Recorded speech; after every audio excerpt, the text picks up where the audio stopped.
ಹೆಸರು ವೆಂಕಟಾಚಲಯ್ಯ ಅಂತೇಳಿ. ಈ ಟ್ರಸ್ಟ್ನ ಕಾರ್ಯದರ್ಶಿಯಾಗಿ ಕೆಲಸ ಮಾಡ್ತಾ ಇದ್ದೀವಿ, ಅಮ್ಮನ ಸೇವೆ ಮಾಡ್ತಾ ಇದ್ದೀವಿ. ಇದು 7ನೇ ವರ್ಷದ ವಾರ್ಷಿಕೋತ್ಸವ. ಇವತ್ತು ವಿಶೇಷವಾಗಿ ಕುಂಭಾಭಿಷೇಕನೇ ಆಯಿತು ಅಮ್ಮನಿಗೆ. ವಿಶೇಷ ಅಲಂಕಾರ ಆಯಿತು, ಆಮೇಲೆ ಪೂಜಾ ಪುನಸ್ಕಾರ ನಡೆತು. ನಿನ್ನೆ ಸಂಜೆ ಗಂಗೆ ಪೂಜೆ ಆಯಿತು. ಅದನ್ನು ಮುಗಿಸ್ಕೊಂಡು ಬಂದ್ಮೇಲೆ ವಾಸ್ತು ಹೋಮ ಆಯಿತು. ಅದಾದ್ಮೇಲೆ ಪ್ರತ್ಯಂಗಿರಿ ಹೋಮ ಆಯಿತು. ಆಮೇಲೆ ದೀಪಾರತಿ ಹೋಮ ಆಯಿತು, ಪ್ರತ್ಯಂಗಿರಿ ದೀಪಾರತಿ ಹೋಮ ಆಯಿತು. ರಾತ್ರಿ ಆ ಪೂಜೆ ಮುಗಿದ್ಮೇಲೆ ಬೆಳಗ್ಗೆ ನವಗ್ರಾಮ ಆಯಿತು. ಮತ್ತೆ ಮಹಾಚಂಡಿಕಾ ಯಾಗ ಆ ಹೋಮವನ್ನು ಮಾಡಿಸಿದ್ವಿ. ತದನಂತರ ಅಮ್ಮನಿಗೆ ಆ ಕುಂಭಾಭಿಷೇಕದ ಜಲ ಅಭಿಷೇಕ ಮಾಡಿದ್ಮೇಲೆ ಅಲ್ಲಿಂದ ಅಲಂಕಾರ ಆಗಿ ಮಹಾಮಂಗಳಾರತಿಯಾಗಿ ಸರ್ವರು ಇಲ್ಲಿ ಪ್ರತಿ ವರ್ಷ ಅಂತೆ ಪ್ರತಿ ವರ್ಷನೂ ಜನ ಜಾಸ್ತಿ ಆಗ್ತಾನೆ ಇದ್ದಾರೆ. 2,000 ಇರ್ಬೋದು, 3,000, 5,000 ಇರ್ಬೋದು. ಇವತ್ತು ಒಂದು 10,000 ಜನ ಇಲ್ಲಿನ ಒಂದು ಕಾರ್ಯಕ್ರಮದಲ್ಲಿ ಭಾಗವಹಿಸಿ ಅನ್ನ ಸಂತರ್ಪಣೆ ಇದೆ. ಎಲ್ಲರೂ ಅದಕ್ಕೆ ಭಾಗವಹಿಸ್ಕೊಂಡು ಜನ ಸಹಾಯ ಮಾಡ್ಕೊಂಡು ಅಮ್ಮನ ಕೃಪೆ ಪಾತ್ರವಾಗಿದ್ದಾರೆ.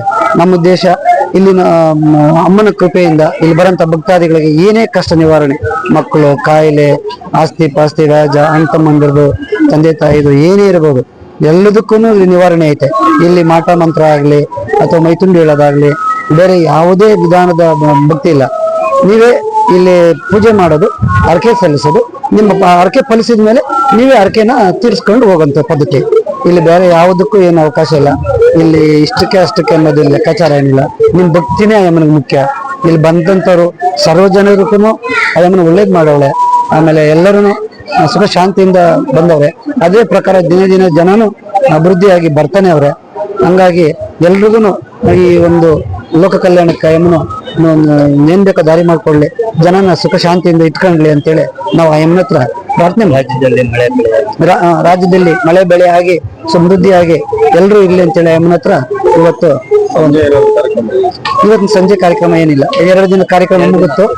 ಇವತ್ತಿಗೆ ಇಲ್ಲಿಗೆ ಮಹಾಮಂಗಳಾರತಿ ಮುಗಿತ್ತು.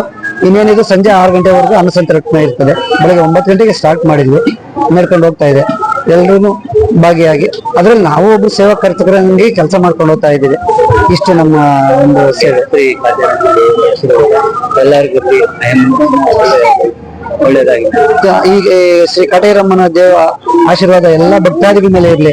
ಇನ್ನೂ ಹೆಚ್ಚಾಗಿ ಎಲ್ಲರಿಗೂ ಆರೋಗ್ಯ ಐಶ್ವರ್ಯ ಕೊಟ್ಟು ಒಳ್ಳೇದ್ ಮಾಡ್ಲಿ ಅಂತೇಳಿ ನಾವು ಅಮ್ಮನಿಂದ ಎಲ್ಲರಿಗೂ ಕೇಳ್ಕೊಂಡು. ನನ್ನ ಹೆಸರು ಕೃಷ್ಣಮೂರ್ತಿ ಅಂತೇಳಿ. ನಾವು ಬೆಂಗಳೂರು ಹೊಸಕೆರೆಯಲ್ಲಿ ಇಲ್ಲಿದ್ದೀವಿ.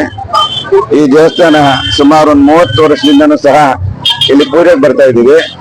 ಇಲ್ಲೇನಂತಂದ್ರೆ ಇದು ಮೊದಲು ಚಿಕ್ಕದಾಗಿತ್ತು. ಎಲ್ರಿಗೂ ದೇವರ ಆಶೀರ್ವಾದ ಮಾಡಿ ಅನುಗ್ರಹ ಮಾಡಿ ಈ ದೊಡ್ಡದಾಗ ಅಮ್ಮನವ್ರು ಬಂದು ಕೂತಿದ್ದಾರೆ. ಈ ದೇವಾಲಯ ಪ್ರತಿಷ್ಠಾಪನೆಯಾಗಿ ಇವತ್ತಿಗೆ 7ನೇ ವರ್ಷ ಆಯಿತು.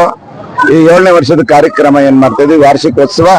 ನಿನ್ನೆ ಬೆಳಗ್ಗೆ ಗಂಗೆ ಪೂಜೆ, ನಾಂದಿ ಎಲ್ಲವೂ ಮಾಡಿಕೊಂಡು ಸಂಜೆ ಪ್ರತ್ಯಂಗಿರ ಹೋಮ, ಹಾಗೆ ದೀಪ ನಮಸ್ಕಾರಗಳು, ಅಷ್ಟದಿಗ್ಬಲಿ ಎಲ್ಲ ಮಾಡಿಕೊಂಡು ಇವತ್ತು ಬೆಳಗ್ಗೆ ನವಗ್ರಹ ಪುರಸ್ಸರ ಚಂಡಿ ಹೋಮ ಮಾಡಿದ್ದೀವಿ.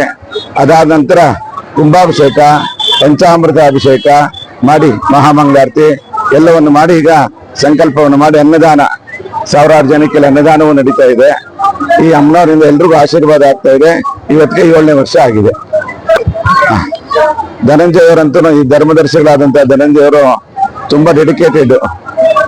ಬೆಳಗ್ಗೆ 2 ಗಂಟೆಗೆ ಬಂದು ದೇವಾಲಯನ ಕ್ಲೀನ್ ಮಾಡಿ, ದೇವರ ಒಂದು ಶುದ್ಧಿ ಮಾಡಿ, ಹಾಗೆ ಪಂಚಾಮೃತ ಅಭಿಷೇಕ ಮಾಡಿ ಜನಗಳಿಗೆ ತೊಂದರೆ ಆಗಬಾರ್ದು ಅಂತೇಳಿ ಅವ್ರು ರಾತ್ರಿನೇ ಬಂದು ಎಲ್ಲವೂ ಸಹ 2 ಗಂಟೆಗೆ ಬಂದು ಡೈಲಿ ಪ್ರತಿನಿತ್ಯ 2 ಗಂಟೆಗೆ ಬಂದು ಅಮ್ಮನವ್ರ ಪೂಜೆ, ದೇವಾಲಯ ಶುಚಿತ್ವ ಎಲ್ಲವನ್ನು ಮಾಡಿ 6 ಗಂಟೆ ಒಳಗೆಲ್ಲ ಅಲಂಕಾರ ಎಲ್ಲ ಮುಗಿಸಿ ಬ್ರಾಹ್ಮಿ ಮುಹೂರ್ತದಲ್ಲೇ ಪೂಜೆ ಮಾಡಿ ಅವ್ರು ತುಂಬಾ ಅಮ್ಮನವರಲ್ಲಿ ತೊಡಗಿಸ್ಕೊಂಡು ಭಕ್ತಾದಿಗಳಿಗೆ ಅನುಗ್ರಹ ಆಗ್ಲಿ, ಹಾಗೆ ಯಾರಿಗೂ ತೊಂದರೆ ಆಗ್ಬಾರ್ದು ಅಂತೇಳಿ ಬೇಗ ಬಂದು ಎಲ್ಲವೂ ಸಹ ಪೂಜೆ ಮಾಡಿ ಈ ದೇವಸ್ಥಾನ ಏಳಿಗೆಗೆ ತುಂಬಾ ಕಷ್ಟಪಡ್ತಾ ಇದ್ದಾರೆ ಅವರು.